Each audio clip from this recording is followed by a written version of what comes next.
pace for 155 catches is going to be a record if he can continue that. And, I mentioned that last week on the podcast. And at that point, he had taken a little bit of a dip down. When you're talking about records, every reception is going to matter. Right. But, now he's raised it up because of his big day against the Cardinals with 11 catches. So I'm curious to see. And first of all, I'm amazed that teams haven't put more attention on him. And I'm curious to see what happens, in these final 10 games, how much attention he gets versus Diggs. And now if they do that, all of a sudden, I think Diggs is going to be a guy that can break out in these final 10 games. And honestly, the way things were going throughout the off season, throughout training camp, preseason, I thought Diggs was going to be the guy that had the bigger year.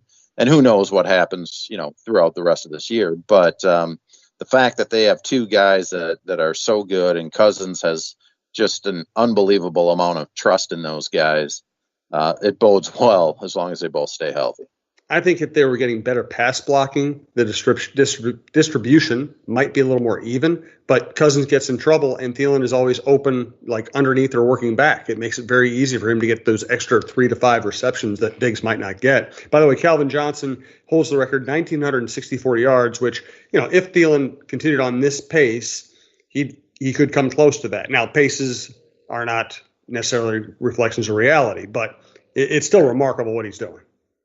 Yeah, no doubt about it. And the thing that I found interesting last week in talking to Diggs and Thielen and asking them about, the amount of times that Cousins has been under pressure and is getting rid of the ball, before the guys come out of their breaks or when they're coming out of their breaks, what's that like to turn around and know that you may have to speed up your break? And each of them had slightly different answers, but the takeaway was Cousins is throwing to a spot where he expects us to be. He's not throwing to, where we are or as we're coming out of a break. And I think you see that a lot when Cousins is under pressure. Most of the time it's worked out where he's throwing to an area and you see Diggs or Thielen breaking to the sideline for a diving catch because, Cousins doesn't know exactly when they're going to be able to get to the ball, but he's putting it where there's an open space in the defense and letting the receivers go get it. And for, a quarterback who's in his first year in this system, first year with these receivers, I find that pretty amazing that they've gotten on that page as quickly as they have.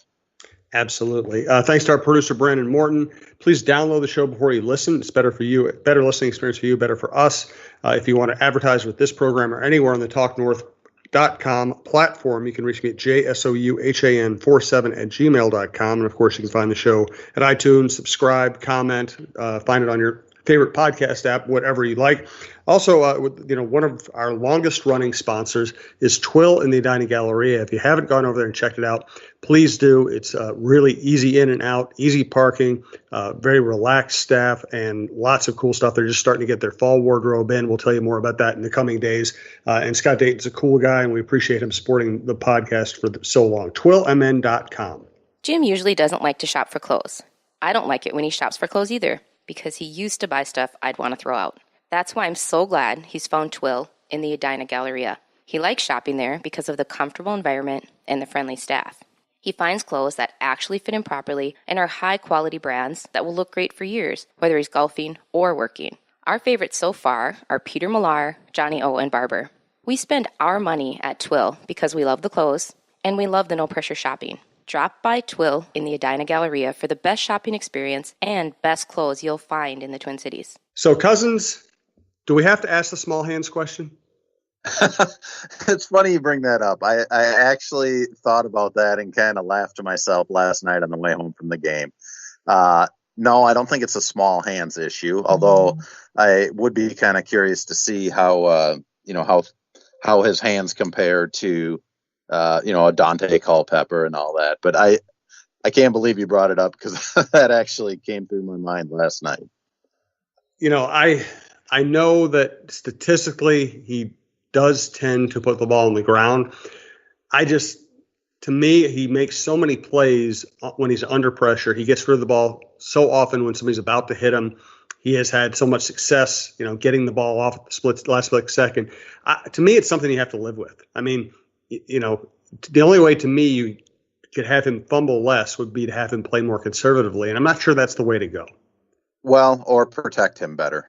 Well, yeah, that's the other thing. Yes. I don't think that, that's not something that's going to be solved instantaneously. You hope that Riley Reef can kind of get his injury under control where he can play at the speed he needs to and make the kick steps, the foot movement, everything to bring him back to the effectiveness that he had last year at left tackle. But, there is a certain amount of this that is just part of, as you said, kind of letting him play like he needs to play. And some of that is risk taking. Some of that is late decisions or trying to make a play when not much is there. There is a little bit he can do about it. And I'm not sure that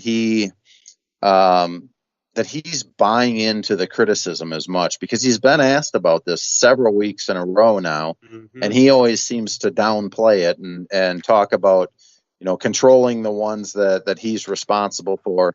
And, kind of reading between the lines, I get the impression that maybe 2 or 3 of the fumbles he feels responsible for, and the other ones he's kind of putting on, just part of it is playing the position where you have to keep your eyes downfield, looking for the coverage, looking for your receivers, and not try to pay attention too much to what's coming at you or coming at you from behind.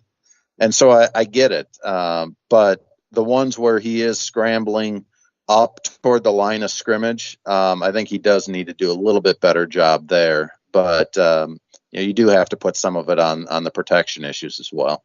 It was interesting to see a team going into a game against a very good team that, has its, we all know its major flaw is pass blocking, have its linemen basically pull up and put their hands up and try to block passes instead of get all the way to Cousins. And it was pretty effective for a while. Oh, it was. I couldn't believe. I don't know what the final numbers were, but I think it was 7 block passes. Wow, that many? Yeah, it was crazy. And it's I don't know if I've ever seen anything like that before. I felt like Keenum would have more of that happen to him than Cousins. But I was surprised that was, sort of their method was maybe not, trying to rush him as much. In some respects, I almost think that speaks a little bit better toward the offensive line, in that at least they were in front of the guy they were supposed to be blocking, and he wasn't getting around them to put the pressure on Cousins. But, I've always thought that a guy like Danielle Hunter should have more of those. And, Kevin Williams was so good at that. When he wasn't getting there, he would just throw up one of his big mitts, and a lot of times he would knock or deflect the ball away. Fortunately for the Vikings, they've gotten away with a lot of those this year, where a pass has been batted at the line of scrimmage and, it hasn't been picked up and returned for, or caught and returned for a touchdown. Everybody gets a kick out of Cousins catching his own pass, and how many times the Vikings have done that before. But, I don't know if that's necessarily on the offensive line, or if it's on Cousins needing to move a little bit in the pocket to create a lane to throw the ball a little bit better, or what the problem was. But I'm going to be curious to see what their response is this week after they've had a chance to look at the film and figure out what was going on. Yeah, and they're going up against a team with a pretty good defensive front and a former defensive coordinator as a head coach. So you would think that the Jets would try to replicate what they saw in that game. Let's welcome Bite Squad as the newest sponsor of the Talk North Podcast Network. Bite Squad delivers food from hundreds of Twin Cities restaurants. Order online at bitesquad.com or download their app and get food to your door in minutes. And for a limited time, they're offering free delivery to our listeners in the first order by using the code TALKNORTH, all one word, TALKNORTH. Bite Squad, food for your mood, delivered. As we're talking here on Monday morning, it sounds like Mike Hughes will be lost for the season. What do they do about that? Yeah, to me, some of it is a bit status quo because Mackenzie Alexander was still the guy that they wanted in those nickel situations most of the time. But it hurts the rotational depth that they have there. And the part about it that I think is the saddest is that, to me, Hughes was really starting to get it. I think he was making fewer mistakes out there. He knew where he was supposed to be. He knew his coverage responsibilities.